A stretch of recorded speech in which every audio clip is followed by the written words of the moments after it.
Somewhere in the official accounting books of the United States government sits a number that has not changed since 1973. Every ounce of gold the Treasury holds, all 260 million of them, is still valued on paper at $42.22, not $4,000, not $4,300, $42.22. A price fixed more than 50 years ago and never updated since. I want to walk you through exactly why that number still exists, what it would actually mean if it were ever updated to reflect today's real market price, and separate for you, clearly and honestly, what is confirmed fact right now from what is still speculation. Because this topic has been surrounded by a lot of noise lately, and you deserve the real version, not the exaggerated one. Here is the twist, and I am giving it to you immediately, instead of making you wait. This is not a fringe conspiracy theory invented on social media.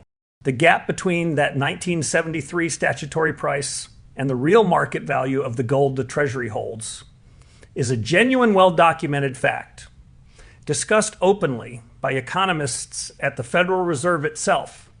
And there is an actual piece of legislation currently sitting in Congress tied to the broader Bitcoin Act that explicitly discusses updating exactly this number. At the same time, President Trump has publicly revived talk of auditing Fort Knox to verify America's gold holdings, reopening a question that has quietly followed us monetary policy for decades. So the pieces are real. What is not confirmed is that anyone has actually pulled the trigger. Treasury Secretary Scott Bessent was asked directly whether a gold revaluation is coming, and his answer was clear. No revaluation is currently planned. Both of those things, the real legislative interest and the direct public denial, are true at the same time, and understanding that tension is the entire point of this video. Before I go further, I want to know who is with me right now. Tell me in the comments where in the world you are watching from, and tell me honestly whether you had heard the actual number, $42.22, before this video, or whether you had only heard the word revaluation thrown around without ever seeing the real figure behind it. I read these, and I promise you the pattern in the comments under a video like this always shows how much noise surrounds this topic compared to how few people have actually seen the specific number driving it. Let me lay out what is real, plainly, because the actual math here is dramatic enough without any exaggeration at all. The Treasury's gold holdings, valued at that fixed 1973 price, show up on the government's books at roughly $11 billion. At the real market price gold trades at today, that same physical gold would be worth somewhere in the neighborhood of $900 billion to over $1 trillion. Depending on the exact price used for the calculation, that is not a rounding error. That is close to $1 trillion gap sitting quietly on the balance sheet of the United States government, unrecognized simply because a number set more than 50 years ago has never been formally updated to reflect where the market actually sits today. If you are finding this useful already, take a moment to like this video and subscribe, because the next part explains exactly why this outdated number matters so much right now. At this specific moment, in a way it has not mattered in decades. Here is why the timing makes this genuinely relevant rather than simply a historical curiosity. The United States is currently carrying close to $39 trillion in national debt, with annual interest payments alone, now approaching $1 trillion a year.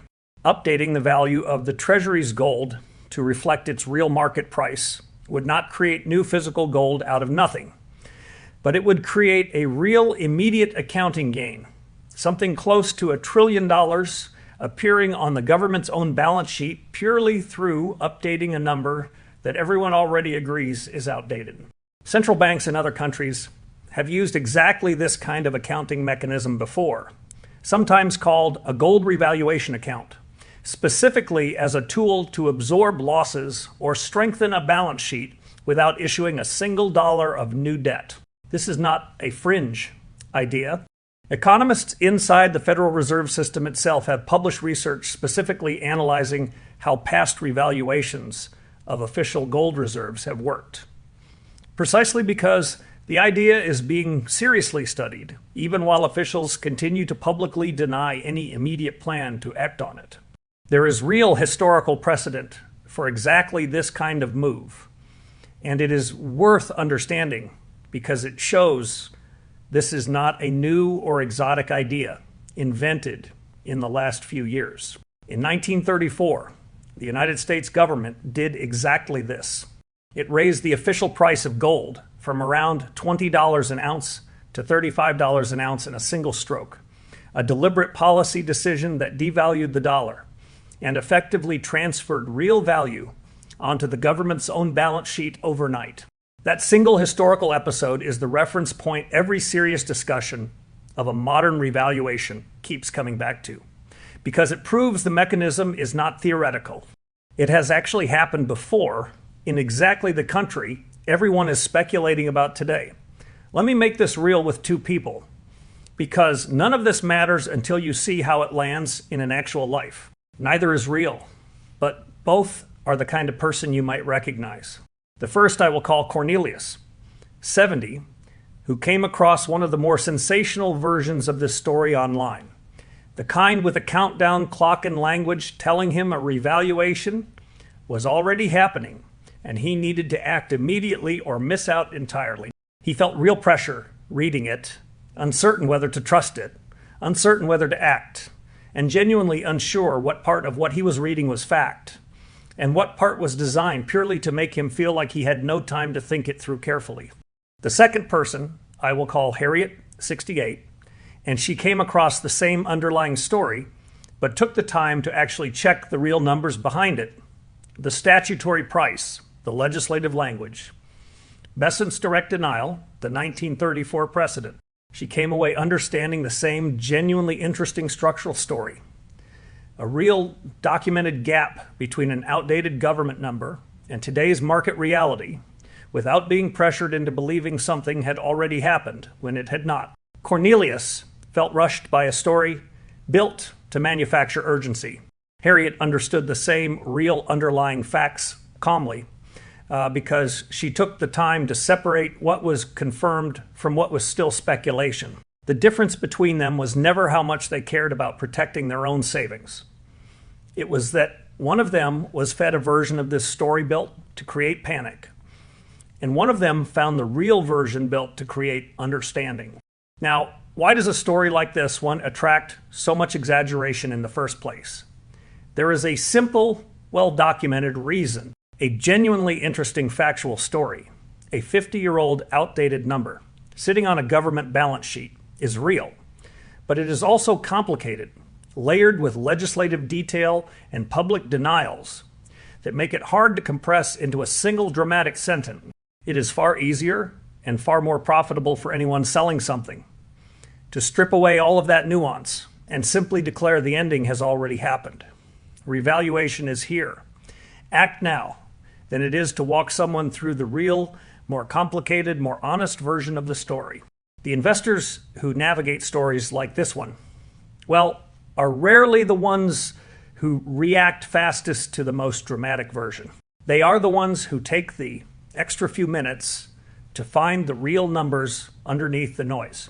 Now let me be careful and honest with you, because I will not insult you with fear. And this exact subject draws people who want to frighten or excite you into a rushed decision, more than almost any other topic in this entire space. Nobody, not me, not any analyst, not any legislator, can tell you with certainty whether a formal gold revaluation happens, when it happens, or at what price, if it happens at all. Treasury Secretary Besant's own public denial is real and current, and it should be weighed seriously alongside the legislative interest, not dismissed simply because it complicates a more exciting story. It is entirely possible this remains a topic of ongoing discussion for years without any formal action ever being taken. Anyone telling you a revaluation is confirmed, imminent, or guaranteed to hit a specific price is not describing a fact. They are describing a theory dressed up to sound like a fact. And that distinction matters enormously when the story involves your own retirement savings. What I am giving you is not a countdown to a guaranteed event. It is the real documented structural story, underneath a topic that a lot of louder, less careful content has been distorting into something it is not yet confirmed to be. I want to say a word about silver here too, because it belongs in this conversation honestly rather than through an exaggerated promise.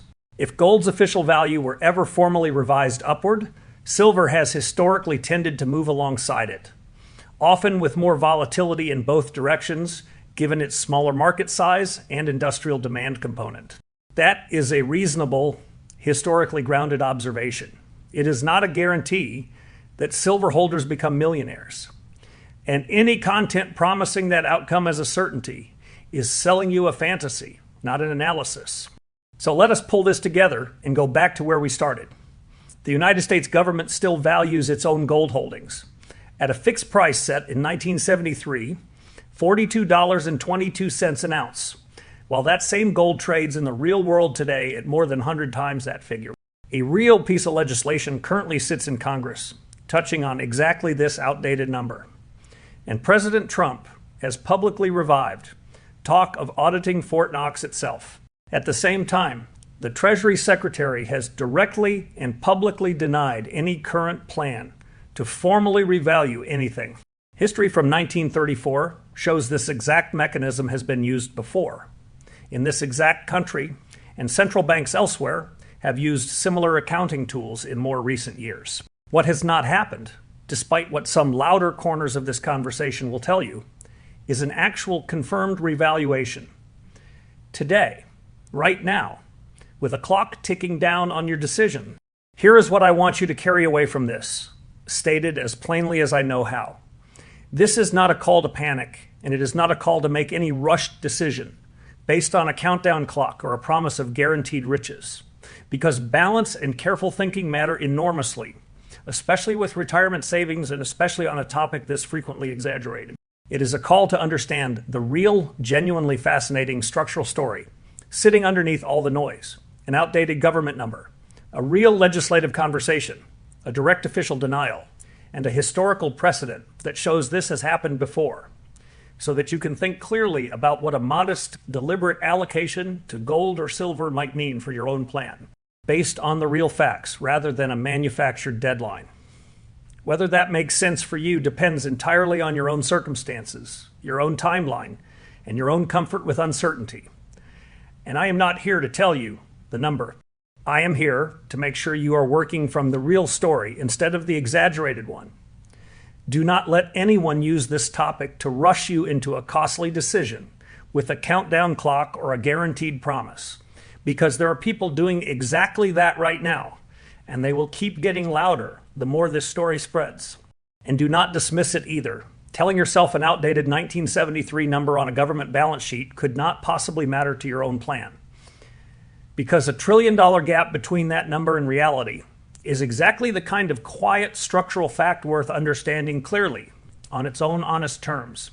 Those are two different mistakes, and the sensible path sits calmly between them. None of this is financial advice. Every figure I have referenced, the $42.22 statutory price, the current market value gap, the legislative language, Secretary Bessent's public statement, the 1934 historical precedent, comes directly from Treasury records, Federal Reserve research, and public reporting on the current legislative discussion, so you can verify every word of it yourself rather than take mine. I opened by telling you about a number that has not changed since 1973, sitting quietly on the government's own books. Now you understand exactly what it is, what it could mean if it were ever updated, and just as importantly, what remains genuinely unconfirmed, no matter how loudly some corners of this conversation insist otherwise. So let me leave you with the question underneath all of it. The honest one, not the manufactured one. When a story, this real, gets buried under exaggeration built to rush you, does chasing the loudest version actually protect your money? Or does taking the time to find the real number underneath it protect you far better in the end?